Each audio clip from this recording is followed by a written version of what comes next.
بسم اللہ الرحمن الرحیم۔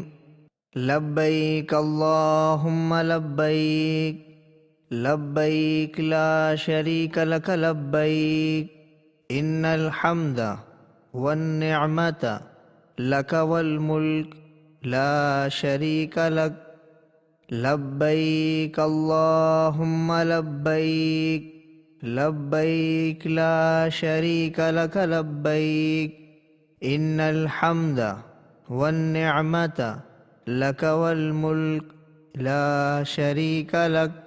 حج کے فضائل۔ الحمدللہ وکفی وسلام علی عبادہ الذین اصطفی، اما بعد۔ محترم حضرات، آپ حضرات کے سامنے حج، عمرہ اور زیارت مدینہ منورہ کا نہایت آسان طریقہ تصاویر اور پریزنٹیشن کے ساتھ پیش کیا جا رہا ہے۔ آپ حضرات اسے پوری توجہ کے ساتھ سنیں۔ محترم بزرگوں اور بھائیوں، حج بہت ہی اہم اور بڑی عبادت ہے۔ اس کے بہت سارے فضائل ہیں۔ حضرت ابو ہریرہ رضی اللہ تعالی عنہ سے روایت ہے کہ رسول اللہ صلی اللہ علیہ وسلم نے فرمایا، جو شخص اللہ کی خوشنودی اور رضامندی حاصل کرنے کے لیے حج کرے اور دوران سفر گناہ اور نافرمانی سے اپنے آپ کو بچائے، تو وہ حج کر کے گناہوں سے ایسا پاک و صاف ہو جاتا ہے جیسے اس دن تھا جس دن اس کی ماں نے اس کو جنا تھا۔ ایک حدیث میں ہے کہ حج اور عمرہ کرنے والے اللہ تعالیٰ کے مہمان ہیں۔ اگر وہ اللہ تعالیٰ سے دعا کریں تو اللہ تعالیٰ ان کی دعا قبول فرمائے، اور اللہ تعالیٰ سے مغفرت طلب کریں تو اللہ تعالیٰ ان کی مغفرت فرمائے۔ ایک حدیث میں ہے، حج اور عمرہ کرنے والا کبھی فقیر نہیں ہوتا۔ سفر حج سے پہلے چند ضروری کام۔ حج کا سفر شروع کرنے سے پہلے کچھ کام ضرور کر لیں جن کا کرنا شرعاً ضروری ہے۔ پہلا کام تو یہ کر لیں کہ اس مبارک سفر میں اپنی نیت درست کر لیں۔ نیت صرف یہ ہو کہ اللہ کے حکم کو پورا کرنے کے لیے اور اس کو راضی کرنے کے لیے میں حج کر رہا ہوں۔ دنیا کی عزت، شہرت، نام و نمود، دکھاوا، کوئی تجارتی فائدہ یا دنیا کی کوئی غرض بالکل نہ ہو، ورنہ اتنا بڑا عمل اور اتنی بڑی قربانی ضائع اور برباد ہو جائے گی، کیونکہ جس عمل میں نیت فاسد ہوتی ہے وہ عمل اللہ کے نزدیک مردود ہو جاتا ہے۔ لہذا نیت کو خوب ٹٹولیں اور درست کر لیں۔ دوسرا کام، روانگی سے پہلے اپنے تمام چھوٹے بڑے گناہوں سے خوب سچی پکی توبہ کر لیں۔ خوب گڑ گڑا کر ندامت کے ساتھ اپنے گناہوں کا اقرار کرتے ہوئے آئندہ نہ کرنے کے عزم کے ساتھ اللہ تعالیٰ سے معافی مانگ لیں، تاکہ آپ گناہوں کی گندگی سے صاف ستھرے ہو کر اپنے مولا کے دربار میں پہنچیں۔ تیسرا کام، اللہ کے جن بندوں کے حقوق آپ کے ذمے ہیں، جن کی کبھی کوئی حق تلفی ہوئی ہو، ستایا ہو، جن کا کبھی دل دکھایا ہو، یا جن کا اپنے اوپر کوئی مالی حق باقی رہ گیا ہو، کسی کا قرض اپنے ذمے ہو، ان تمام سے مل کر معاملات صاف کر لیں، خوب معافی تلافی کر لیں، اور جن کا کسی طرح کا کوئی حق نکل رہا ہے ان کو ادا کر دیں، اور جن امور کے متعلق وصیت کرنی ہو ان کے متعلق وصیت نامہ لکھ دیں۔ ان تمام امور کو پورے اہتمام کے ساتھ کریں، ان میں کوئی شرم و عار نہ کریں، تاکہ حج آپ کے لیے دنیا و آخرت میں کامیابی اور صالح زندگی کا ذریعہ بنے۔ حج کی تفصیلات سے پہلے یہ بات اچھی طرح سمجھ لیں کہ حج میں 3 فرض ہیں۔ فرض ہونے کا مطلب یہ ہے کہ ان میں سے کوئی چیز اگر چھوٹ گئی تو آپ کا حج ہی نہیں ہوگا۔ نمبر 1، احرام، نیت، تلبیہ کے ساتھ۔ نمبر 2، وقوف عرفات یعنی عرفات میں ٹھہرنا۔ نمبر 3، طواف زیارت۔ حج کے واجب 6 ہیں۔ واجب ہونے کا مطلب یہ ہے کہ ان میں سے کوئی چیز اگر چھوٹ گئی تو آپ کا حج تو ہو جائے گا، مگر واجب کے چھوٹنے کی وجہ سے دم یعنی قربانی لازم ہوگی۔ نمبر 1، مزدلفہ میں ٹھہرنا۔ نمبر 2، شیطانوں کو کنکریاں مارنا۔ نمبر 3 قربانی کرنا، نمبر 4 سر کے بال منڈوانا یا کتروانا، نمبر 5 صفا مروہ کے درمیان سعی کرنا، نمبر 6 طواف وداع یعنی رخصتی کا طواف کرنا۔ اسی طرح یہ بات بھی آپ اچھی طرح سمجھ لیں کہ حج 3 طرح کا ہوتا ہے۔ نمبر 1 افراد، نمبر 2 قران، نمبر 3 تمتع۔ نمبر 1 حج افراد اس حج کو کہتے ہیں جس میں میقات سے صرف حج کی نیت سے احرام باندھا جاتا ہے اور مکہ مکرمہ پہنچ کر حج کے ختم پر وہ احرام اتر جاتا ہے۔ حج افراد میں قربانی کرنا مستحب ہے۔ نمبر 2 قران۔ قران اس حج کو کہتے ہیں جس میں میقات سے حج و عمرے کا ایک ساتھ احرام باندھا جاتا ہے اور حاجی اسی احرام کے ساتھ عمرہ کرتا ہے اور اسی احرام کے ساتھ حج کرتا ہے اور حج کے ختم پر وہ احرام اترتا ہے۔ حج قران میں قربانی کرنا واجب ہے۔ نمبر 3 تمتع۔ تمتع اس حج کو کہتے ہیں جس میں میقات سے حاجی صرف عمرے کی نیت کر کے احرام باندھتا ہے، مکہ مکرمہ جا کر صرف عمرہ کر کے وہ احرام اتار دیتا ہے، پھر 8 ذی الحجہ کو حج کے لیے احرام باندھ کر حج کرتا ہے۔ یہ طریقہ تینوں میں سب سے آسان ہے، اس میں پابندیاں کم ہوتی ہیں، اس لیے عوام کو اسی کا مشورہ دیا جاتا ہے۔ تینوں قسموں میں تھوڑا سا فرق ہے۔ پہلا فرق یہ ہے کہ افراد میں صرف حج کی نیت ہوتی ہے اور قران میں حج عمرے کی ایک ساتھ نیت ہوتی ہے اور تمتع میں صرف عمرے کی نیت ہوتی ہے۔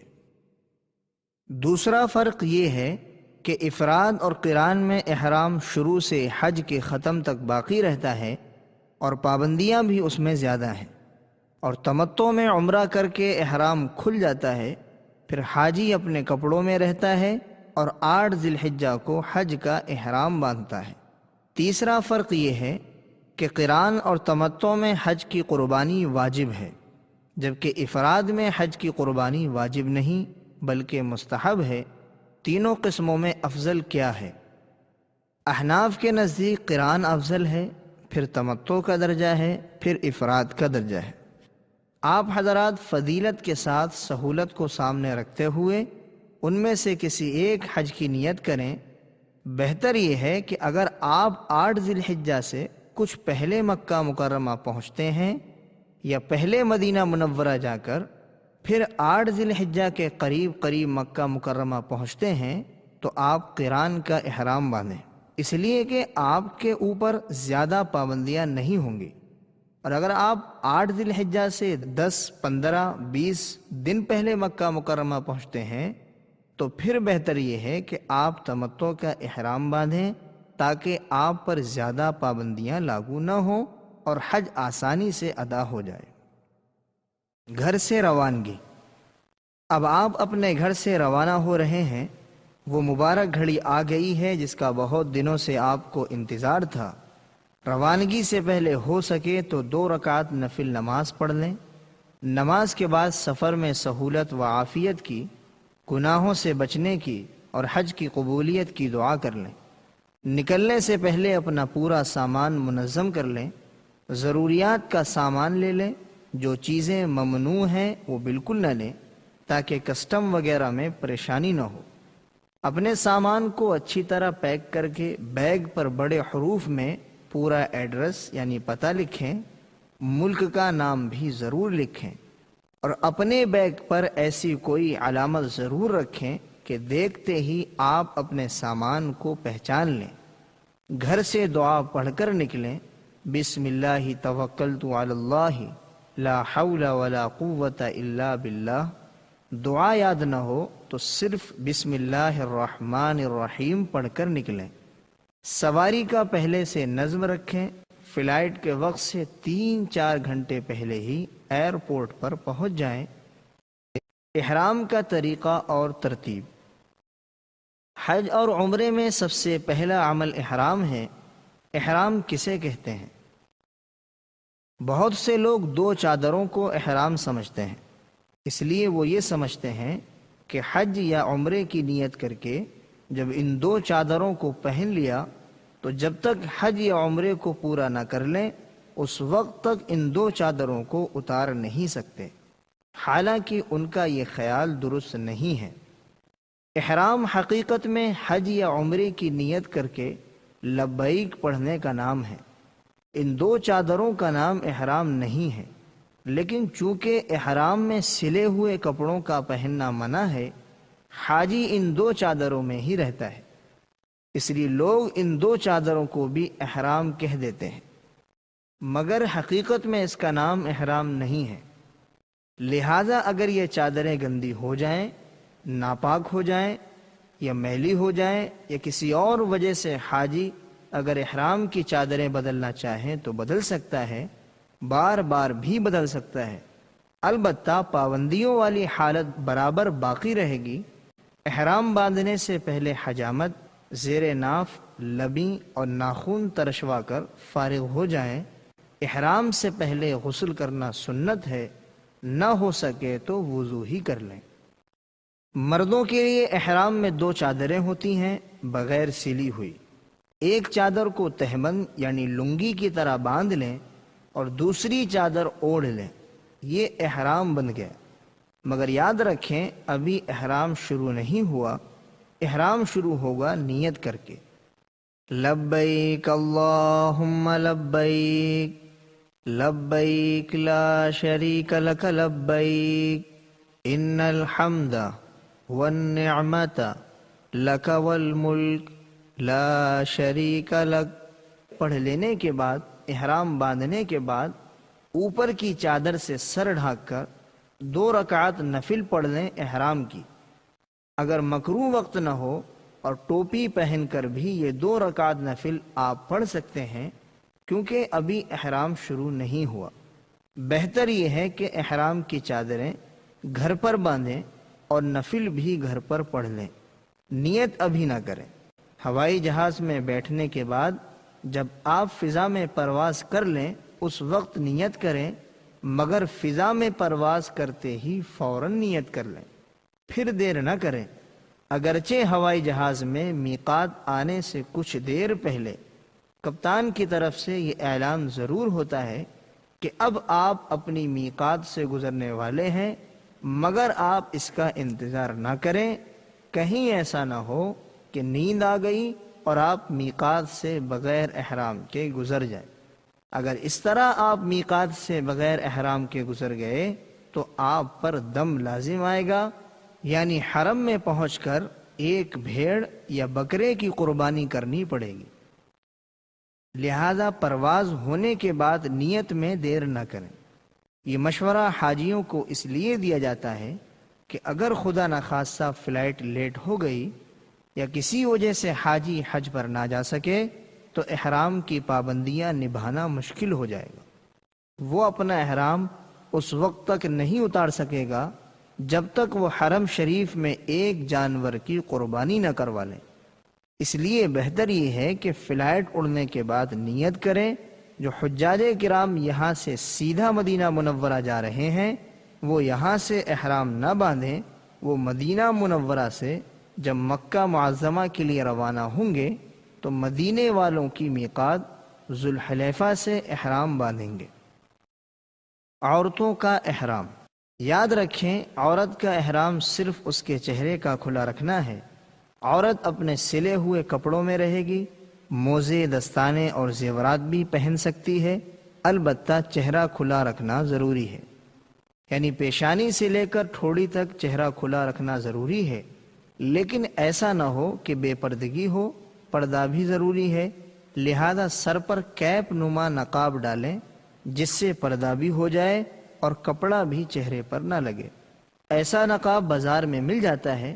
عورت کو صرف چہرہ کھلا رکھنا ہے، سر کو ڈھانکنا ضروری ہے، اس لیے بہتر یہ ہے کہ سر پر چھوٹا رومال باندھ لیں تاکہ سر اور بال نہ کھلیں۔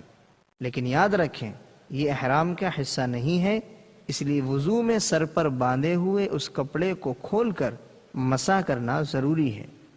بہت سی مستورات اس کو احرام کا حصہ سمجھتی ہیں، اس لیے وہ اسی کپڑے پر مسح کر لیتی ہیں، یہ ان کی غلطی ہے۔ مسح کے وقت اس کپڑے کو اتارنا ضروری ہے۔ احرام باندھتے وقت اگر عورت ناپاکی کی حالت میں ہو تو اسی حالت میں احرام باندھے اور 2 رکعت احرام کی نہ پڑھے، پھر مکہ مکرمہ پہنچنے کے بعد جب تک پاک نہ ہو مسجد حرام میں نہ جائے، جب پاک ہو جائے تو غسل کر کے مسجد میں جائے، طواف اور سعی کر کے عمرہ مکمل کر لے۔ بچے کا احرام۔ بہت سارے لوگ چھوٹے بچوں کو بھی حج میں لے جاتے ہیں، تو نابالغ بچے اگر ہوشیار اور سمجھدار ہیں تو وہ خود احرام باندھیں گے اور تمام ارکان اور اعمال بالغ کی طرح ادا کریں گے۔ اگر وہ بچے ناسمجھ اور چھوٹے ہیں تو اس کا سرپرست اس کی طرف سے احرام باندھے اور تمام ارکان میں اپنے بچے کی بھی نیت کر لے۔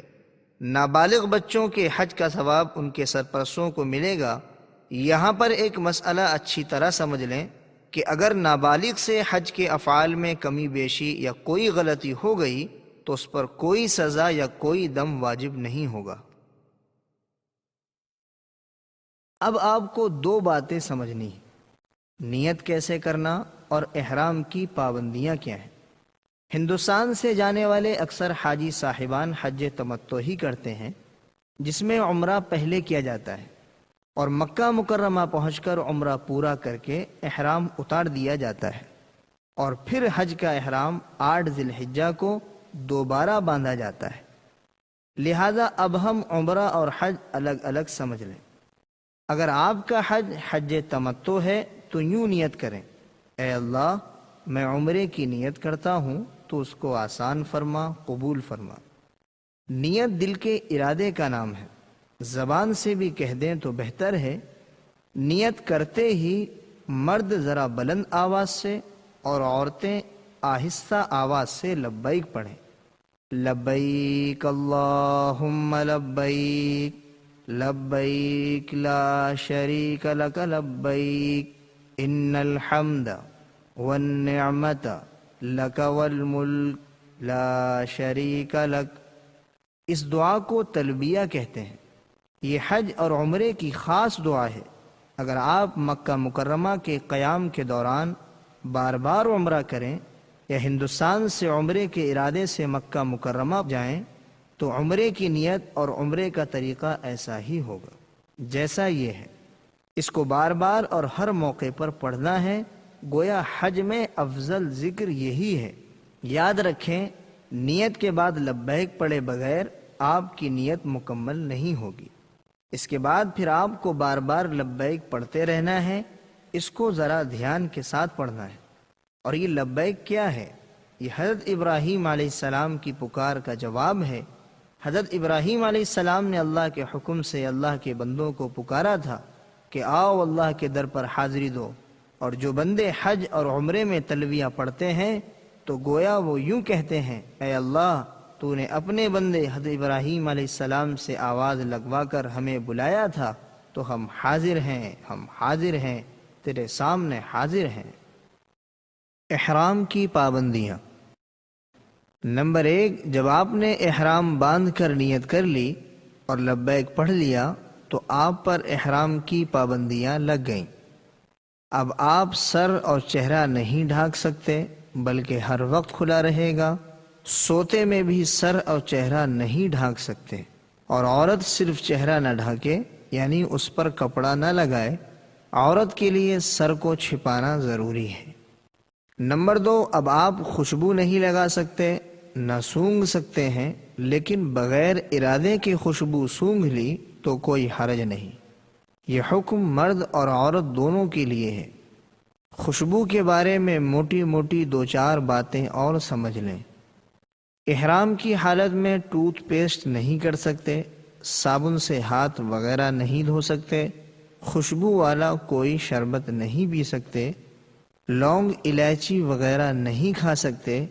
اسی طرح ایسا کھانا جس میں بہت خوشبو مہک رہی ہو وہ بھی نہیں کھا سکتے۔ نمبر 3، اب آپ اپنے چہرے، سر یا بدن کے کسی حصے کا بال نہیں توڑ سکتے، اسی طرح ناخن نہیں کاٹ سکتے۔ یہ حکم بھی مرد اور عورت دونوں کے لیے ہے۔ نمبر 4، اب آپ سلا ہوا کپڑا نہیں پہن سکتے، جیسے کرتا پائجامہ، کوٹ، بنیان، پتلون اور انڈر ویئر وغیرہ۔ یہ حکم صرف مردوں کے لیے ہے۔ نمبر 5، اب آپ نہ بیوی سے صحبت کر سکتے ہیں، نہ میاں بیوی کے تعلقات والی باتیں کر سکتے ہیں۔ یہ حکم بھی مرد اور عورت دونوں کے لیے ہے۔ نمبر 6، اسی طرح اب آپ ایسا جوتا نہیں پہن سکتے جو پاؤں کی ابھری ہوئی ہڈی کو ڈھانپ دے۔ جوتا بوٹ نہ پہنے، سلیپر یا اس جیسی چپل پہنے۔ یہ حکم صرف مردوں کے لیے ہے۔ نمبر 7، اب آپ حرم کی گھاس، پودا یا درخت کی ٹہنی نہیں توڑ سکتے۔ یہ حکم مرد اور عورت دونوں کے لیے ہے، چاہے احرام میں ہوں یا نہ ہوں۔ نمبر 8، اب آپ حرم میں کسی بھی جانور کا شکار نہیں کر سکتے اور نہ ہی شکار کی طرف اشارہ کر سکتے ہیں۔ یہ حکم مرد اور عورت دونوں کے لیے ہے، چاہے احرام میں ہو یا نہ ہو، یہاں تک کہ اپنے بدن یا سر کی جو بھی نہیں مار سکتے۔ بہرحال یہ 8 پابندیاں ہو گئیں مردوں کے لیے اور 6 پابندیاں عورتوں کے لیے۔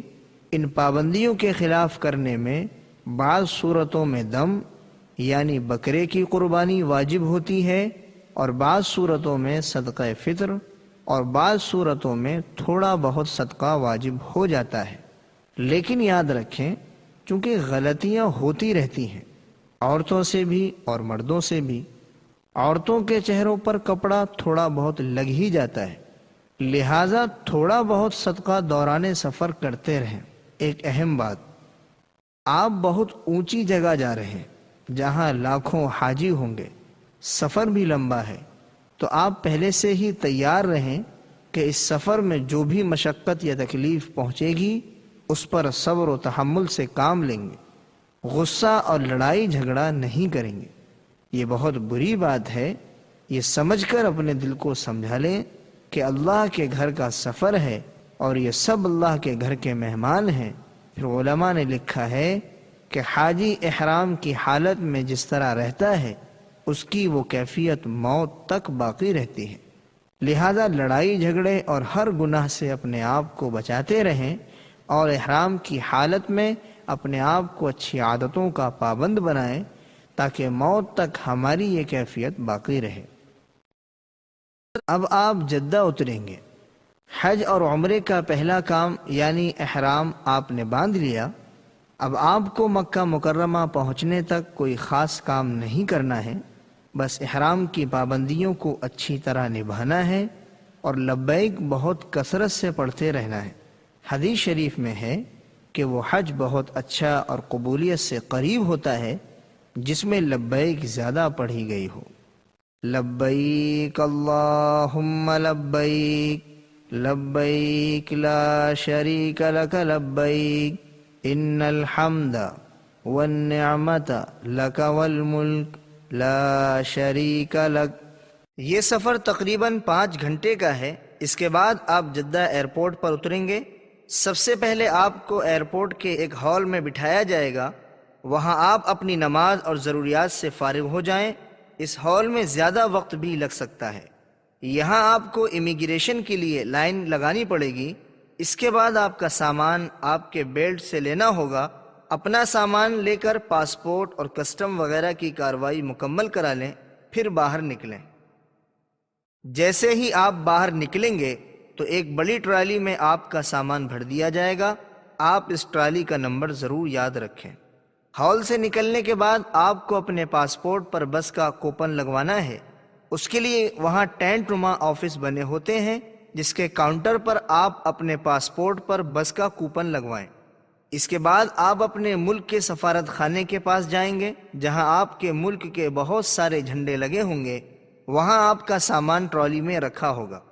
اس جگہ سے اپنا سامان لیں۔ اسی جگہ سے منتظمین حضرات آپ کو بس میں بٹھا دیں گے۔ ایئرپورٹ پر ذرا ہوشیار رہ کر کسی جاننے والے سے پوچھ تاچھ کر ساری کارروائی مکمل کروا لیں۔ اطمینان سے کریں، جلد بازی بالکل نہ کریں۔ لہذا مذکورہ تمام کام کرنے کے لیے ذہنی طور پر آپ اپنے آپ کو تیار رکھیں، معمولات میں لگے رہیں۔ بڑی مقدس جگہ آپ جا رہے ہیں، وہاں کے کارکن اور کام کرنے والوں پر بالکل غصہ نہ کریں اور نہ کسی طرح طیش میں آئیں بلکہ اپنے آپ کو قابو میں رکھیں۔ اب آپ جدہ سے مکے کی طرف روانہ ہو گئے، بس میں لبیک کی خوب کثرت رکھیں۔ اب آپ کے دل کی عجیب کیفیت ہوگی اور ہونی بھی چاہیے کہ اب آپ اللہ کے گھر پہنچ رہے ہیں، بڑی اونچی جگہ جا رہے ہیں۔ یہ سفر تقریباً 1.5-2 گھنٹے کا ہے۔ مکہ مکرمہ آنے سے تقریباً 20 کلومیٹر پہلے وہ حدیبیہ والی جگہ ہے جہاں کفار مکہ نے آپ صلی اللہ علیہ وسلم کو عمرہ کرنے سے روک دیا تھا، اور آپ صلی اللہ علیہ وسلم نے صحابہ کرام رضی اللہ عنہم سے موت پر بیعت لی تھی، جس کو بیعت رضوان کہتے ہیں، جس کا ذکر قرآن کریم میں ہے۔ لقد رضی اللہ عن المؤمنین اذ یبایعونک تحت الشجرۃ۔ اس سے لگ کر نئی سڑک بنی ہوئی ہے، آج کل بسیں اور گاڑیاں اسی سڑک سے گزرتی ہیں۔ اس پر حرم کی حد بتانے کے لیے رحل نما گیٹ بنا ہوا ہے، یہاں سے جب آپ داخل ہوں گے تو آپ حرم کی حد میں داخل ہو گئے۔ نہایت ادب اور عظمت کے ساتھ گزریں اور اللہ سے دعا کریں، اللہم ان ھذا حرمک وحرم رسولک فحرم لحمی ودمی وبشری علی النار، اللہم آمنی عذابک یوم تبعث عبادک۔ اے اللہ، یہ تیرا اور تیرے رسول کا حرم ہے، میرے گوشت، کھال اور سارے جسم پر جہنم کی آگ حرام کر دے اور قیامت کے عذاب سے مجھے امن دے دے۔ تھوڑی دیر کے بعد آپ کو مکہ مکرمہ کی خوبصورت عمارتیں نظر آنے لگیں گی۔ اب آپ اس مقدس شہر میں داخل ہو گئے ہیں جہاں کا چپا چپا آپ کو حضور اکرم صلی اللہ علیہ وسلم اور صحابہ کی قربانیوں سے منور نظر آئے گا۔ یہاں سے استغفار کرتے ہوئے عاجزی کے ساتھ لبیک پڑھتے ہوئے داخل ہوں۔ معلم کی بس آپ کو پہلے معلم کے مکتب لے جائے گی، وہاں بھی وقت لگتا ہے۔ وہاں معلم کی طرف سے آپ کو آئی کارڈ، بیلٹ اور ناشتے کا ایک پیکٹ ملے گا۔ پھر معلم کی بس آپ کو بلڈنگ تک لے جا کر چھوڑ دے گی۔ اس کے بعد آپ اپنی رہائش گاہ دیکھ لیں، اپنا سامان ترتیب سے رکھ لیں، ضروریات سے فارغ ہو جائیں اور تھکن ہو تو آرام کر لیں۔ یہاں جلد بازی بالکل نہ کریں۔ یہاں آپ بہت سارے حاجیوں کو دیکھیں گے کہ سامان رکھ کر سیدھے حرم میں بھاگ رہے ہیں، حالانکہ تھکے ہارے ہیں۔ آپ ان کو دیکھا دیکھی بالکل نہ کریں، بلکہ آپ پر اگر تھکن ہو اور یقیناً ہوگی تو آپ آرام کر کے حشاش بشاش ہو کر حرم شریف میں جائیں تاکہ اطمینان سے ارکان ادا کر سکیں اور اللہ کے گھر کی زیارت کر سکیں۔ اور یہ بات بھی دھیان میں رکھیں کہ معلم کی طرف سے جو پیلا پٹا اور کارڈ آپ کو ملا تھا اس کو ہر وقت اپنے ساتھ رکھیں۔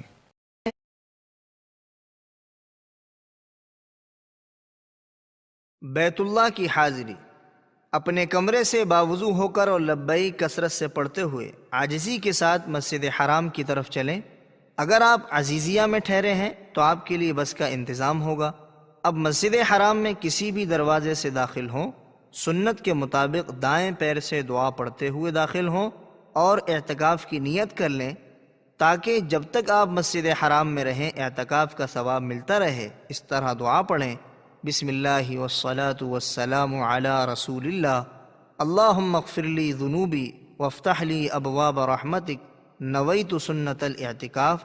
جب آپ اندر پہنچ جائیں تو بیت اللہ شریف کو دیکھنے کی ایک مستقل سنت یہ ہے کہ جب جب آپ مسجد حرام میں داخل ہوں تو بیت اللہ پر نظر پڑتے ہی 3 مرتبہ اللہ اکبر، 3 بار لا الہ الا اللہ اور 3 بار الحمدللہ کہیں۔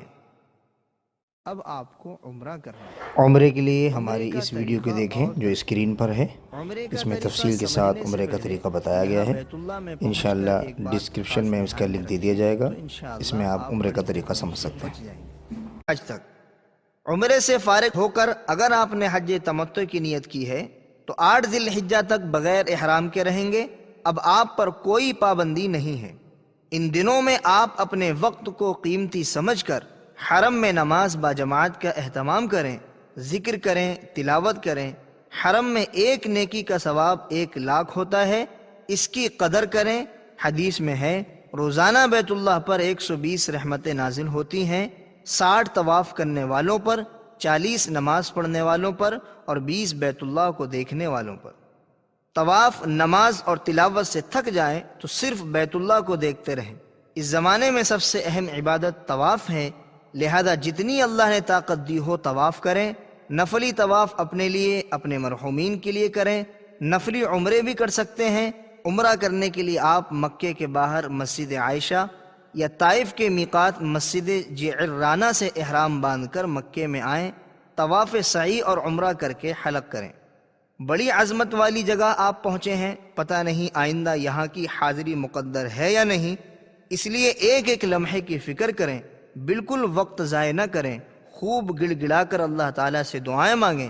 اللہ کی ذات بڑی عطا کرنے والی ہے، منت سے سماجت سے مانگو، در کریم سے سائل کو کیا نہیں ملتا۔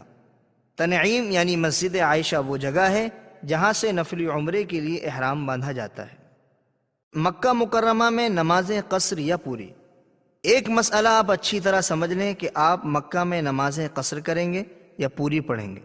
مکہ مکرمہ میں داخل ہونے کے بعد نکلنے تک آپ کا قیام 15 دن یا اس سے زیادہ رہتا ہے تو آپ مقیم ہوں گے، آپ کو پوری نمازیں پڑھنی ہیں۔ اور اگر 15 دن سے کم قیام ہو رہا ہے تو آپ مسافر رہیں گے، آپ کو نمازیں قصر کرنی ہیں، یعنی 4 رکعت والی نماز فرض آپ کو 2 رکعت نماز پڑھنی ہے۔ 15 دن شمار کرنے میں مینا، عرفات اور مزدلفہ کے دن بھی شامل ہیں۔ دوسرا مسئلہ یہ بھی سمجھ لیں، حرم شریف میں نماز پڑھنے میں اس بات کا خاص دھیان رکھیں کہ آپ کے دائیں بائیں کوئی عورت آ کر نہ کھڑی ہو جائے، کیونکہ وہاں عورتوں کا بہت اختلاط ہوتا ہے۔ ایک عورت کی وجہ سے 3 مردوں کی نماز خراب ہوتی ہے، عورت کی دائیں طرف والے کی، بائیں طرف والے کی اور اس کے پیچھے پڑنے والے کی۔ حج کے موقع پر خاص طور سے مسجد حرام میں اس کا بہت خیال رکھیں۔ مجمع کی وجہ سے اگرچہ احتیاط بہت مشکل ہوتی ہے، مگر اتنا تو ضرور خیال رکھیں کہ اپنے سے اگلی صف میں کوئی عورت نہ ہو اور دائیں بائیں لگ کر بھی کوئی عورت نہ کھڑی ہو۔ اگر آپ سے اگلی صف میں یا دائیں بائیں کوئی عورت آ کر کھڑی ہو جائے تو آپ آگے بڑھ جائیں۔ البتہ مسجد نبوی میں عورتوں کا بالکل الگ انتظام ہے۔ مسجد حرام میں طواف کی وجہ سے الگ انتظام حکومت کے لیے مشکل ہے۔ یاد رکھیے، عمرے میں 4 کام کرنے ہیں، ان میں 2 فرض ہیں اور 2 واجب۔ الحمدللہ یہاں تک آپ کا عمرہ پورا ہو گیا۔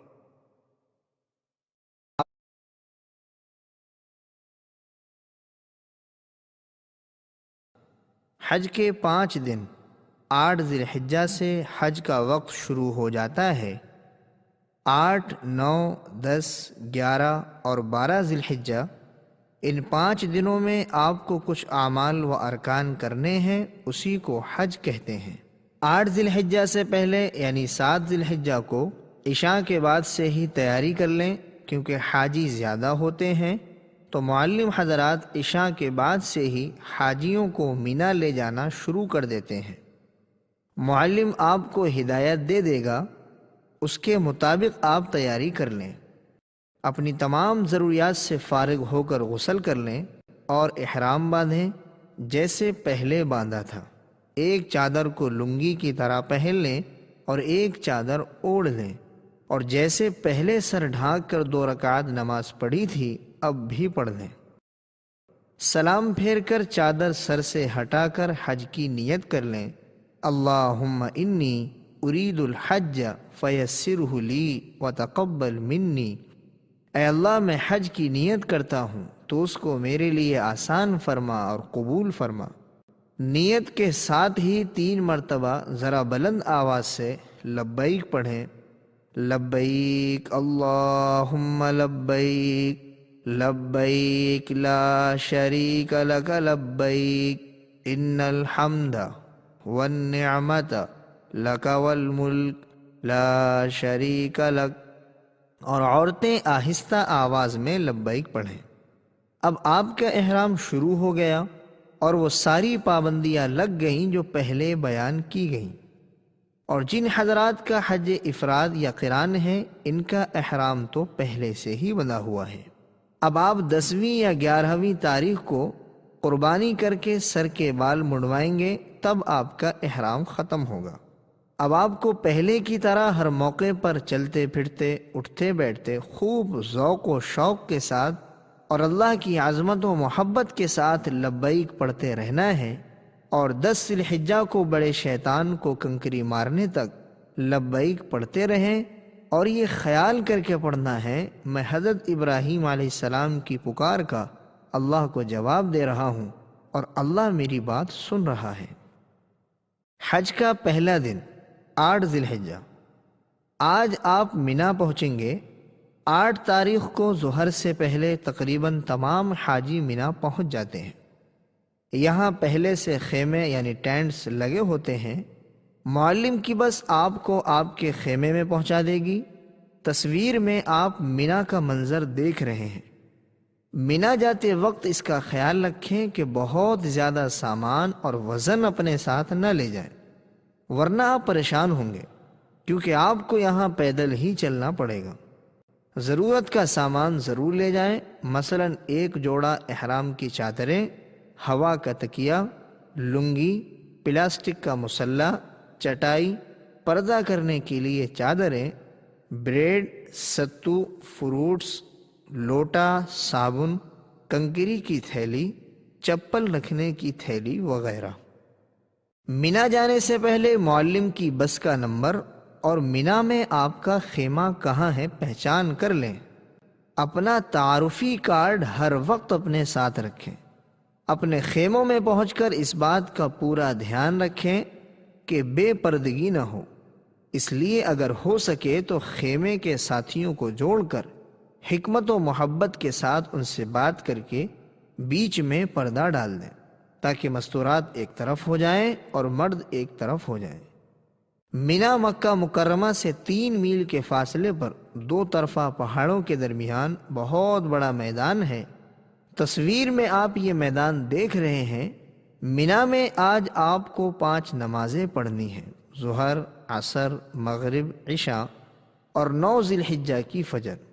یہ 5 نمازیں اپنے خیموں میں باجماعت ادا کریں، بس اور کوئی کام آج مینا میں نہیں ہے۔ باقی وقت ذکر، تلاوت، تسبیح اور دعا اور اللہ کی یاد میں گزاریں، کیونکہ حاجی زیادہ ہوتے ہیں اور معلم حضرات کے پاس بسیں کم ہوتی ہیں، اس لیے معلم حضرات 8 تاریخ کی رات سے ہی حاجی صاحبان کو عرفات کے میدان کی طرف لے جانا شروع کر دیتے ہیں۔ اس لیے اگر آپ کو بھی معلم نے 8 کی رات کو ہی عرفات لے جانے کے لیے کہا تو آپ بلا تکلف چلے جائیں اور 9 کی فجر انشاءاللہ عرفات کے میدان میں ہی ادا کریں۔ حج کا دوسرا دن 9 ذی الحجہ۔ آج حج کا دوسرا دن ہے۔ آج سے ایام تشریق بھی شروع ہو گئے، لہذا فجر کی نماز کے بعد فوراً مرد بلند آواز سے اور عورتیں آہستہ آواز سے تکبیر تشریق پڑھیں، اللہ اکبر، اللہ اکبر، لا الہ الا اللہ واللہ اکبر، اللہ اکبر وللہ الحمد۔ تکبیر تشریق 9 ذی الحجہ کی فجر سے 13 ذی الحجہ کی عصر تک ہر فرد نماز کے بعد 1 مرتبہ پڑھنا واجب ہے۔ 9 ذی الحجہ کا دن بڑا ہی عظیم الشان دن ہے۔ آج آپ کو سورج نکلنے کے بعد مینا سے عرفات کی طرف روانہ ہونا ہے۔ عرفات مینا سے 6 میل پر ایک بڑا میدان ہے۔ یہاں بھی پہلے سے خیمے یعنی ٹینٹس لگے ہوتے ہیں۔ تصویر میں آپ دیکھ رہے ہیں عرفات میں ایک مسجد ہے، مسجد نمرہ۔ اس میں امام حج ظہر اور عصر ایک ساتھ پڑھاتے ہیں۔ اگر آپ بھی اس مسجد میں پہنچ کر ظہر اور عصر ایک ساتھ پڑھنا چاہیں تو پڑھ سکتے ہیں، مگر اس بات کا خیال رکھیں کہ امام اس زمانے میں صوبہ نجد سے آتا ہے اور مسافر رہتا ہے، اس لیے دونوں نمازوں کو 2 رکعت کر کے وہ قصر پڑھاتا ہے۔ آپ بھی اگر مسافر ہیں یعنی 15 دن سے کم آپ کا قیام ہے تو امام کے ساتھ قصر پڑھ دیں، اور اگر آپ مقیم ہیں تو آپ کو 4 رکعت پڑھنی پڑے گی۔ لہذا امام جب ظہر کی 2 رکعت پڑھا کر سلام پھیر دے تو آپ جلدی سے کھڑے ہو کر بغیر سورہ فاتحہ اور سورت کے رکوع سجدے کے ساتھ 2 رکعت پڑھ کر سلام پھیر دیں۔ اس کے بعد امام کے ساتھ عصر کی نماز میں شریک ہو جائیں۔ اور جب امام عصر کی 2 رکعت پڑھا کر سلام پھیر دے تو آپ فوراً کھڑے ہو کر باقی 2 رکعت اسی طرح پوری کر لیں، یعنی بغیر سورت اور سورہ فاتحہ کے رکوع سجدے سے 2 رکعت پوری کر لیں۔ بعض لوگ مسئلہ نہ جاننے کی وجہ سے باوجود مقیم ہونے کے امام کے ساتھ سلام پھیر دیتے ہیں۔ ایسی صورت میں ان کی نماز نہیں ہوتی، انہیں اپنی نماز لوٹانا ضروری ہے۔ مگر بزرگوں، آج کل بھیڑ بہت زیادہ ہوتی ہے، بھیڑ میں ہو سکتا ہے کہ آپ اپنا خیمہ بھول جائیں اور بھٹک جائیں، اس لیے مناسب یہ ہے کہ اپنے خیموں میں جماعت کے ساتھ ظہر کے وقت میں ظہر اور عصر کے وقت میں عصر کی نماز پڑھیں۔ یہاں اپنے خیموں میں دونوں نمازیں ایک ساتھ نہ پڑھیں، اس کے بعد ذکر و دعا میں لگ جائیں۔ عرفات کے یہ چند کام ظہر سے مغرب تک یہ پورے حج کا خلاصہ اور نچوڑ ہے۔ یہ دعا کی قبولیت اور مغفرت کا دن ہے۔ اس دن میں اللہ تعالیٰ آسمان دنیا پر نزول فرماتے ہیں اور فرشتوں پر فخر کرتے ہیں کہ دیکھو میرے بندے ایک ہی حالت میں اس میدان میں بکھرے ہوئے ہیں، ایک ہی ترانہ ان کی زبان پر ہے، یہ مجھ سے توقع لگا کر میرے سامنے ہاتھ اٹھا کر دعائیں مانگ رہے ہیں، لہذا پوری طرح ہم اللہ کی طرف متوجہ رہیں۔ آج کا خاص کام دعا و استغفار ہے۔ غروب تک قبلہ رو کھڑے کھڑے جتنا کھڑے رہ سکتے ہیں، پھر بیٹھ کر، پھر کھڑے رہ کر اللہ کے سامنے خوب گڑگڑائیں، دعا کی کتاب پڑھیں۔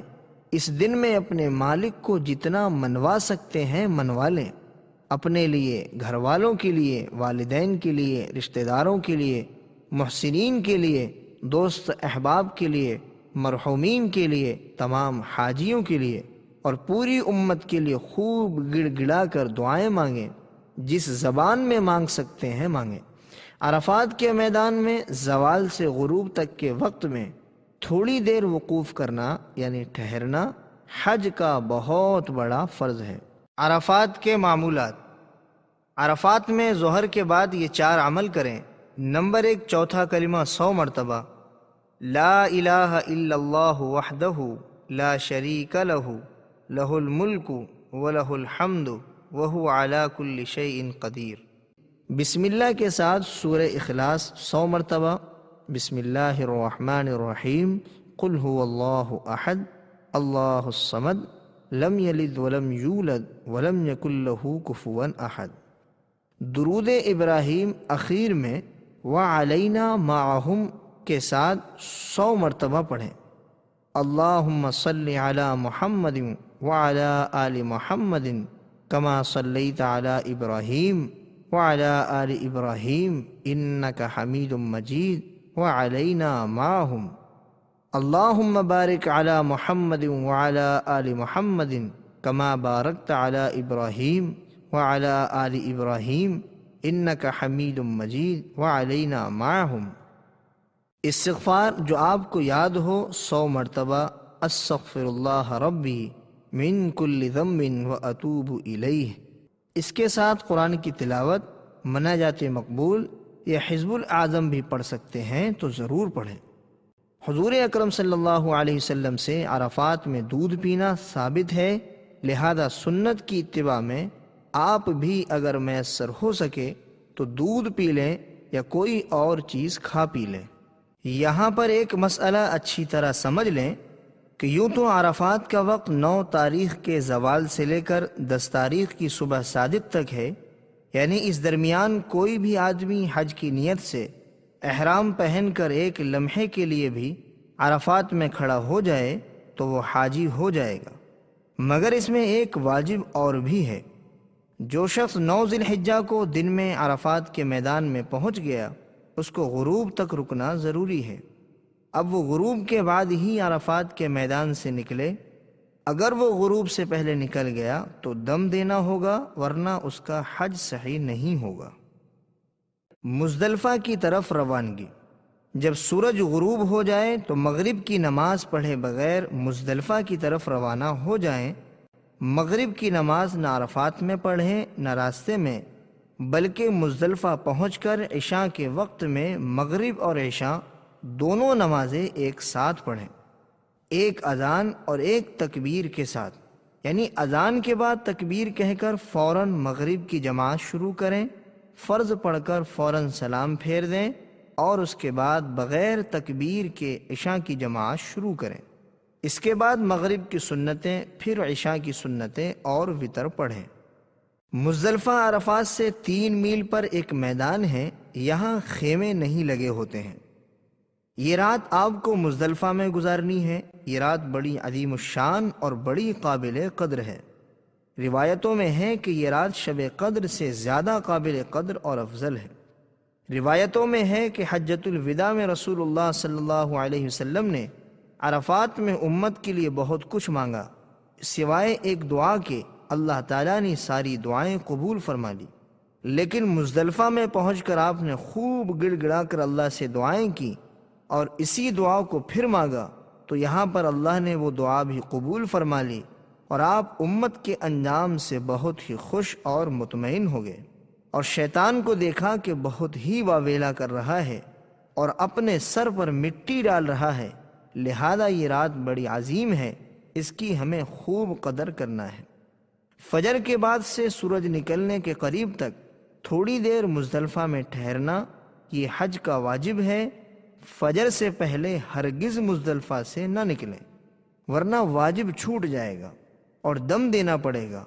اور یہ بات بھی یاد رکھیں کہ مزدلفہ سے فی حاجی 70 کنکریاں بھی یہیں سے چن لیں۔ کنکری بڑے چنے کے دانے کے برابر ہو، نہ بہت چھوٹی ہو نہ زیادہ بڑی ہو۔ حج کا تیسرا دن 10 ذی الحجہ۔ جب مزدلفہ میں سورج نکلنے کا وقت قریب ہو جائے تو وہاں سے مینا کی طرف روانہ ہو جائیں۔ آج 10 ذی الحجہ یعنی قربانی کا دن ہے، عید کا دن ہے۔ حج کی مشغولی کی وجہ سے عید کی نماز اللہ نے حاجیوں سے معاف کر دی ہے۔ آج آپ کو 4 کام کرنے ہیں اور وہ بہت آسان ہیں۔ نمبر 1 رمی یعنی شیطان کو کنکریاں مارنا۔ نمبر 2 قربانی۔ نمبر 3 حلق یا قصر یعنی بال منڈوانا یا بال کٹوانا۔ نمبر 4 طواف زیارت۔ پہلے رمی کرنی ہے، پھر قربانی کرنی ہے، پھر حلق کرنا ہے۔ طواف زیارت 10 کی صبح سے 12 کی مغرب تک، ان 3 دنوں میں کبھی بھی کر سکتے ہیں۔ تو آج مینا میں سب سے پہلے جمرہ عقبہ یعنی بڑے شیطان کو 7 کنکریاں مارنا ہے۔ مینا میں 3 جگہوں پر لمبے ستون بنے ہوئے ہیں، ان کو جمرات کہتے ہیں۔ پہلا جمرہ مسجد خیف کے قریب ہے، جس کو جمرہ اولا کہتے ہیں۔ دوسرا اس سے آگے ہے، اس کو جمرہ وسطیٰ یعنی درمیانی جمرہ کہتے ہیں۔ تیسرا بالکل مینا کے اخیر میں ہے، جس کو جمرہ عقبہ یعنی آخری جمرہ کہتے ہیں۔ آج صرف جمرہ عقبہ یعنی بڑے شیطان کو 7 کنکریاں مارنا ہے۔ اس کا افضل وقت سورج نکلنے کے بعد سے زوال تک ہے، مگر اس کے بعد بھی مار سکتے ہیں۔ اس میں جلد بازی بالکل نہ کریں، جس وقت سہولت اور آسانی ہو اس وقت ماریں، رات میں بھی مار سکتے ہیں۔ اس کا وقت صبح صادق تک رہتا ہے، عام طور پر حادثات اسی موقع پر ہوتے ہیں، اس لیے اطمینان سے کام کریں۔ یہ بات بھی یاد رکھیں کہ شیطان کو کنکریاں اوپر کے حصے میں جا کر ماریں، اس میں زیادہ سہولت ہے۔ اور ابھی تک جو آپ لبیک پڑھ رہے تھے، بڑے شیطان پر پہلی کنکری کے ساتھ لبیک کا سلسلہ بند کر دیں۔ 10 تاریخ کا پہلا کام بڑے شیطان کو 7 کنکریاں مارنا ہے۔ کنکری شہادت کی انگلی اور انگوٹھے سے پکڑیں اور ہر کنکری کے ساتھ یہ دعا پڑھتے جائیں، بسم اللہ اللہ اکبر رغمن للشیطان ورزن للرحمن۔ شروع کرتا ہوں اللہ کے نام سے، اللہ سب سے بڑا ہے۔ میں کنکری مارتا ہوں شیطان کو ذلیل کرنے اور رحمان کو راضی کرنے کے لیے۔ اگر پوری دعا یاد نہ ہو تو صرف بسم اللہ اللہ اکبر کہہ کر اپنی زبان میں کہے، شیطان کو ذلیل کرنے اور رحمان کو راضی کرنے کے لیے میں کنکری مارتا ہوں۔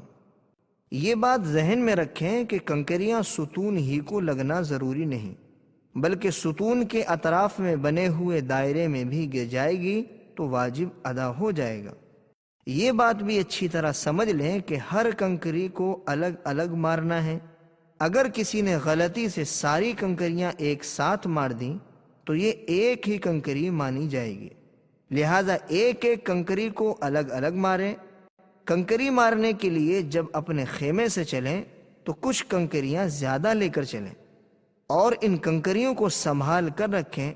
خدا نخواستہ کنکری مارتے وقت کوئی کنکری ہاتھ سے چھوٹ گئی تو اس کو زمین سے اٹھانا سخت منع ہے، لہذا اب اپنی زیادہ کنکریوں میں سے نکال کر ماریں، نہ زیادہ ماریں نہ کم ماریں۔ یہ بات بھی اچھی طرح سمجھ لیں کہ کنکریاں کیوں ماری جاتی ہیں۔ حضرت ابراہیم علیہ السلام جب اپنے بیٹے حضرت اسماعیل علیہ السلام کو اللہ کے حکم سے ذبح کرنے کے لیے لے کر چلے تو سب سے پہلے شیطان پہلے جمرے کے پاس ملا اور ذبح کرنے کے ارادے سے روکنا چاہا۔ حضرت ابراہیم علیہ السلام نے 7 کنکریاں ماری تو وہ زمین میں دھس گیا۔ آگے بڑھ کر دوسرے جمرے کے پاس نظر آیا اور ارادے سے روکنا چاہا، یہاں بھی حضرت ابراہیم علیہ السلام نے 7 کنکریاں ماری، وہ زمین میں دھس گیا۔ پھر چھوٹے جمرے کی جگہ نظر آیا، یہاں بھی حضرت ابراہیم نے 7 کنکریاں ماری، وہ زمین میں دھس گیا۔ اللہ تعالیٰ کو اپنے بندے حضرت ابراہیم علیہ السلام کا اخلاص اور عاشقانہ عمل پسند آ گیا، تو قیامت تک حاجیوں کو حکم دے دیا کہ تم بھی ان جگہوں پر میرے بندے ابراہیم علیہ السلام کی نقل میں کنکریاں مارو۔ یہاں ایک مسئلہ آپ بھی سمجھ لیں، بہت سارے لوگوں کو آپ دیکھیں گے کہ وہ شیطان کو کنکریاں مارنے میں کسی دوسرے کو اپنا وکیل بنا دیتے ہیں۔ یہ وکیل بنانا کب جائز ہے؟ یاد رکھیں، کوئی آدمی ایسا بیمار، کمزور، بوڑھا یا ایسا اپاہج ہے جو جمرات پہنچ کر رمی کی طاقت نہیں رکھتا، تو اس کی طرف سے دوسرے کو نائب بنانا جائز ہے، یعنی اس کی کنکری دوسرا مار سکتا ہے۔ وہ دوسرا آدمی پہلے اپنی کنکری مارے پھر اس کی مارے، لیکن اگر کوئی مرد یا عورت تندرست ہے، صرف تھکان کی وجہ سے یا بھیڑ سے پیدل چلنے سے گھبرا کر دوسرے کو نائب بنا دے تو یہ ہرگز جائز نہیں ہے، بلکہ اسے اپنی کنکری خود اپنے ہاتھ سے مارنی پڑے گی۔ دوسرے کو اگر نائب بنا دیا تو یاد رکھیں یہ رمی نہ ہوگی اور دم واجب ہوگا۔ 10 ذی الحجہ کا دوسرا کام۔ 10 ذی الحجہ کو جب آپ نے بڑے شیطان کو کنکریاں مار دیں تو آج کا دوسرا کام قربانی کرنا ہے۔ آپ کا حج تمتع ہے تو آپ پر قربانی واجب ہے، اسی طرح قران کرنے والوں پر بھی واجب ہے، البتہ افراد کرنے والوں پر واجب نہیں، مستحب ہے۔ کر لیں تو اچھا ہے، نہ کریں تو کوئی حرج نہیں۔ یہ قربانی شکرانے کی ہے۔ اس کے علاوہ صاحب نصاب پر جو سالانہ قربانی ہے وہ تو باقی ہے، جو ہر صاحب نصاب پر واجب ہے وہ بھی کرنا، البتہ وہ قربانی آپ اپنے وطن میں بھی کروا سکتے ہیں، اور اگر حرم میں کرنا چاہیں تو یہاں بھی کر سکتے ہیں۔ بہرحال 10 تاریخ کو رمی سے فارغ ہو کر بہتر تو یہ ہے کہ آپ خود قربان گاہ پر اپنے ہاتھ سے اپنی پسند کا جانور وسعت کے مطابق خرید کر قربانی کریں۔ اگر خود نہیں جا سکتے تو کسی خاص آدمی کو وکیل بنا دیں۔ حکومت کی طرف سے جو قربانی کے حصے کے لیے جاتے ہیں یا اور کوئی پرائیویٹ قربانی کا جو نظم ہو تو وہاں پر بھی آپ قربانی کر سکتے ہیں۔ 10 ذی الحجہ کا تیسرا کام۔ قربانی کے بعد آپ حلق کروا لیں یا قصر کروا لیں۔ حلق یعنی سر کے بال استرے سے صاف کرنا، اور قصر یعنی سر کے بال قینچی یا مشین سے کاٹنا۔ اس کے بغیر آپ کا احرام نہیں کھلے گا۔ اس کا طریقہ یہ ہے کہ پورے سر کے بال مڑوا دیے جائیں یا پورے سر کے بال برابر کر کے کٹوا دیے جائیں۔ حلق کرنا قصر سے زیادہ بہتر ہے، اس کا ثواب زیادہ ہے۔ آپ حرم میں دیکھیں گے کہ لوگ مختلف طرح سے حلق اور قصر کرتے ہیں، آپ دیکھا دیکھی نہ کریں۔ مسئلہ اچھی طرح سمجھ لیں، اگر آپ کے سر کے بال بڑے ہیں تو آپ قصر کر سکتے ہیں، یعنی بال قینچی سے کاٹ سکتے ہیں، مگر لمبائی میں کم از کم انگلی کے پورے کے برابر کٹانا واجب ہے۔ اگر آپ کے سر کے بال انگلی کے پورے سے چھوٹے ہیں تو پھر حلق واجب ہے، قینچی سے کاٹنے سے احرام نہیں کھلے گا۔ عورتیں اسی طرح بال کاٹیں، جس طرح سے عمرے میں سعی کے بعد بال کاٹے تھے۔ بہرحال 10 ذی الحجہ کو جب آپ نے شیطان کو کنکری بھی مار لی، قربانی بھی کر لی اور سر بھی منڈوا لیا تو آپ کا احرام ختم ہو گیا۔ اب آپ سلے ہوئے کپڑے پہن سکتے ہیں اور وہ سب چیزیں حلال ہو گئیں جو احرام کی وجہ سے حرام تھیں، مگر ایک پابندی ابھی بھی باقی ہے کہ بیوی ابھی حلال نہیں ہوئی۔ جب طواف زیارت کر لیں گے تو بیوی بھی حلال ہو جائے گی۔ آج کا چوتھا کام ہے طواف زیارت۔ یہ حج کا فرض ہے۔ طواف زیارت 10، 11، 12 ذی الحجہ ان 3 دنوں میں کبھی بھی کر سکتے ہیں۔ رمی، قربانی اور حلق ان تینوں سے پہلے بھی اگر آپ کرنا چاہیں تو کر سکتے ہیں، البتہ افضل یہ ہے کہ طواف زیارت رمی اور قربانی و حلق کے بعد ہی کیا جائے۔ یہ طواف بھی ویسا ہی ہے جیسے عمرے کا طواف آپ نے کیا تھا کہ حجر اسود کے استلام یعنی بوسے سے طواف شروع ہوگا، 7 چکر ہوں گے۔ البتہ یہ طواف چونکہ عام طور پر اپنے کپڑوں میں ہوتا ہے، اس کے لیے حاجی قربانی کر کے حلق کروا لیتا ہے اور احرام اتار دیتا ہے تو اس میں استوا نہ ہوگا، مگر یاد رکھیں رمل اس میں بھی ہوگا۔ لیکن اگر قربانی کر کے آپ نے حلق نہیں کیا اور احرام میں ہی آ کر طواف زیارت کرتے ہیں یا رمی اور قربانی سے پہلے طواف زیارت کرتے ہیں تو 7 چکروں میں اجتباء ہوگا، یعنی داہنے بغل سے احرام کی چادر نکال کر بائیں کندھے پر ڈالیں گے جیسے شروع میں عمرے کے وقت آپ نے کیا تھا۔ اگر ایک ہی دن میں یہ چاروں کام نہ ہو سکیں تو کوئی حرج نہیں، آج شیطان کو کنکری مار لیں، پھر قربانی اور حلق کر لیں، طواف زیارت دوسرے دن کریں۔ اگر اتنا بھی آپ کو مشکل لگ رہا ہے تو صرف بڑے شیطان کو آج کنکریاں مار لیں، دوسرے دن قربانی اور طواف زیارت کر لیں۔ یاد رہے کہ جب تک حلق نہ کر لیں احرام نہیں اترے گا۔ طواف زیارت کے بعد سعی۔ طواف زیارت کے بعد ہر حاجی کو سعی کرنا ہے۔ حج کی سعی کے لیے علماء کرام نے حج کی سعی کے وقت میں بہت سہولت بتائی ہے۔ یہ سعی طواف زیارت کرنے کے بعد حج کے مہینے میں کبھی بھی کر سکتے ہیں۔ اس سعی کے لیے احرام اور نفلی طواف بھی شرط نہیں ہے، بس صرف صفا مروہ کے ساتھ پھیرے اس طرح سے کرنے ہیں جس طرح آپ نے عمرے کے طواف میں کیے تھے۔ لہذا حج کے 5 دنوں میں اگر تھکان زیادہ ہو جائے تو حج کرنے کے 2-3 دن بعد بھی کر سکتے ہیں، اس میں کوئی نقصان بھی نہیں ہے اور کوئی سزا بھی نہیں ہے۔ اگر کسی نے طواف زیارت نہیں کیا اور چلا گیا تو جب تک دوبارہ مکہ آ کر طواف زیارت نہ کر لے اس کی بیوی اس پر حرام رہے گی، چاہے سالہ سال گزر جائیں۔ طواف زیارت 12 کی مغرب تک کر لینا ہے۔ عورتوں کے لیے ایک اہم مسئلہ، اگر حج کے دوران عورت کو مخصوص ایام شروع ہو جائیں تو وہ حج کے تمام امور ادا کریں، صرف طواف زیارت اس وقت تک نہ کریں جب تک پاک نہ ہو جائیں اور نہ اس حالت میں حرم میں داخل ہوں۔ اس تاخیر سے اس پر دم واجب نہ ہوگا اور نہ گناہ ہوگا، البتہ پاک ہو جانے کے بعد پھر طواف زیارت میں تاخیر نہ کرنا چاہیے۔ اور اگر حج میں مخصوص ایام اخیر میں شروع ہوئے اور عورت طواف زیارت نہ کر سکی اور حج کے بعد فوراً اس کی روانگی کا وقت بھی آ گیا اور ابھی اس کے ذمے طواف زیارت باقی ہے تو یہ عورت کیا کرے؟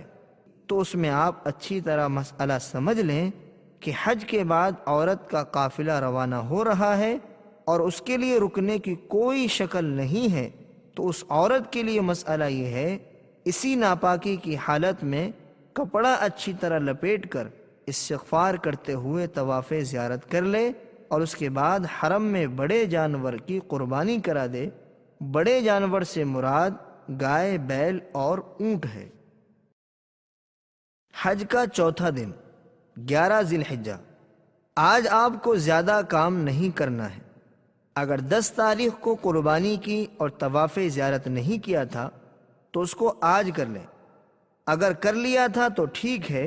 آج کا خاص کام تینوں شیطانوں کو ساتھ ساتھ کنکریاں مارنا ہے۔ وقت زوال کے بعد سے صبح صادق تک رہتا ہے، لہذا اس میں جلد بازی بالکل نہ کریں۔ پہلے چھوٹے شیطان کو 7 کنکریاں ماریں، ہر کنکری کے ساتھ دعا بھی پڑھتے جائیں جو پہلے بتائی گئی۔ بسم اللہ اللہ اکبر رغمن للشیطان ورزن للرحمن، اللہ کے نام سے شروع کرتا ہوں، اللہ سب سے بڑا ہے، شیطان کو ناراض ذلیل کرنے کے لیے اور رحمان کو راضی کرنے کے لیے میں کنکری مار رہا ہوں۔ چھوٹے شیطان کو 7 کنکریاں مار لیں تو پھر مجمع سے تھوڑا ہٹ کر قبلہ رو ہاتھ اٹھا کر دعا کریں، یہ دعا کی قبولیت کی جگہ ہے۔ پھر درمیانی شیطان کو اسی طرح 7 کنکریاں ماریں، ہر کنکری کے ساتھ دعا پڑھتے جائیں، اور 7 کنکریاں پوری کر لینے کے بعد مجمع سے تھوڑا دور ہٹ کر دعا کریں، یہ بھی دعا کی قبولیت کی جگہ ہے۔ پھر بڑے شیطان کو بھی ترتیب وار 7 کنکریاں ماریں اور یہاں دعا نہ کریں۔ اس کے بعد رات منا میں ہی گزاریں، نمازوں اور دعاؤں کا اہتمام کریں۔ 11 تاریخ کو کنکری مارنے کا وقت زوال سے شروع ہوتا ہے اور 12 کی صبح صادق تک رہتا ہے۔ حج کا 5واں دن 12 ذی الحجہ۔ اگر کسی وجہ سے 10 اور 11 کو آپ قربانی اور طواف زیارت نہیں کر سکیں تو آج اس سے فارغ ہو جائیں۔ آج مغرب تک کسی حالت میں طواف زیارت کر لینا ہے۔ اگر آج مغرب تک نہیں کر سکے تو دم دینا پڑے گا، اور دم دینے کے بعد بھی طواف زیارت تو آپ کو کرنا ہی ہے۔ آج کا خاص کام تینوں شیطانوں کو 7 کنکریاں مارنا ہے، بالکل اسی طرح جیسے کل مار چکے ہیں۔ ہر کنکری کے ساتھ دعا بھی پڑھنی ہے۔ پہلے اور دوسرے شیطان کو کنکری مار کر مجمع سے تھوڑا دور ہٹ کر دعا کرنی ہے، تیسرے شیطان کو کنکری مار کر دعا نہیں کرنی ہے۔ آج یعنی 12 تاریخ کو بھی کنکری مارنے کا وقت زوال سے 13 کی صبح صادق تک ہے، لہذا جلد بازی بالکل نہ کریں۔ رات میں بھی مار سکتے ہیں۔ اس کے بعد 13 تاریخ کی رمی اختیاری ہے، اگر رک جاتے ہیں اور 13 کو بھی رمی کر لیتے ہیں تو بہتر ہے، اور اگر 12 کو فارغ ہو کر مکہ مکرمہ جانا چاہتے ہیں تو جا سکتے ہیں، مگر یہ بات یاد رکھیں کہ 13 کی صبح صادق سے پہلے منا سے نکل جائیں۔ اگر آپ لیٹ ہو گئے اور 13 کی صبح صادق منا میں ہی ہو گئی تو اب 13ویں کی رمی واجب ہو گئی، اب بغیر رمی کے نہیں جا سکتے، لہذا 13 کو بھی ترتیب وار پہلے چھوٹے کو، پھر درمیانی کو اور پھر بڑے شیطان کو 7 کنکریاں مارنی ہیں۔ البتہ 13 کی رمی کا وقت صبح صادق سے شروع ہو جاتا ہے اور زوال تک کا وقت مکروہ رہتا ہے، اور زوال سے غروب تک وقت مسنون ہے، اور غروب پر وقت ختم ہو جاتا ہے۔ رمی کی بڑی فضیلت ہے، ہر کنکری پر اللہ تعالیٰ ایک مہلک اور بھاری گناہ معاف کرتا ہے جو آدمی کو ہلاک کرنے کے لیے کافی ہوتا ہے۔ 13 کی کنکری ہر حال میں غروب سے پہلے مار لینی چاہیے۔ اگر 13 کی رمی غروب سے پہلے نہیں کی تو حاجی کو دم دینا پڑے گا۔ اب ماشاءاللہ اللہ نے آپ کا حج پورا کرا دیا، اب آپ پر کوئی خاص کام باقی نہیں رہا، صرف ایک کام رہ گیا، وہ یہ کہ جب آپ مکہ مکرمہ سے رخصت ہوں گے تو آپ کو رخصتی طواف کرنا ہے، جس کو طواف وداع کہتے ہیں۔ وہ بھی صرف طواف ہے، اس میں سعی نہیں ہے۔ اس میں بھی سہولت ہے، بالکل نکلتے وقت اگر موقع نہیں مل سکا تو کوئی حرج نہیں ہے۔ حج کے بعد مکے میں جتنے دن رہیں گے تو اس میں آپ نفلی طواف تو کریں گے ہی، تو جو آخری طواف آپ نے کیا ہے وہ رخصتی کا طواف سمجھا جائے گا۔ لیکن اگر آپ کو پتہ ہے اور نکلنے کا وقت معلوم ہے اور موقع ہے تو آخری طواف دھیان کے ساتھ ضرور کر لیں۔ اب آپ کو جو دن مکہ مکرمہ میں رہنے کے لیے مل جائیں اس کو خوب غنیمت سمجھیں اور اللہ کا شکر ادا کریں کہ اللہ نے آپ کو یہ سعادت نصیب کی ہے۔ دن رات میں جتنا ہو سکے نفلی طواف کریں، نفلی عمرہ کریں، اپنے لیے، اپنے والدین کے لیے، محسنین کے لیے، رشتہ داروں کے لیے، پوری امت کے لیے، اور خوب دعائیں بھی کریں۔ نفلی نمازیں پڑھیں، بڑی مبارک جگہ ہے، جہاں انبیاء علیہ الصلوۃ والسلام کے قدم پڑے ہیں، نبیوں کے سردار تاجدار مدینہ محمد رسول اللہ صلی اللہ علیہ وسلم کے مبارک قدم پڑے ہیں، اللہ والوں کے قدم پڑے ہیں۔ حجر اسود جنت کا پتھر ہے، اس کا بوسہ دیں، ملتزم سے چمٹ کر رو رو کر دعائیں کریں۔ حتیم جو خانہ کعبہ کا حصہ ہے اس میں نماز پڑھیں۔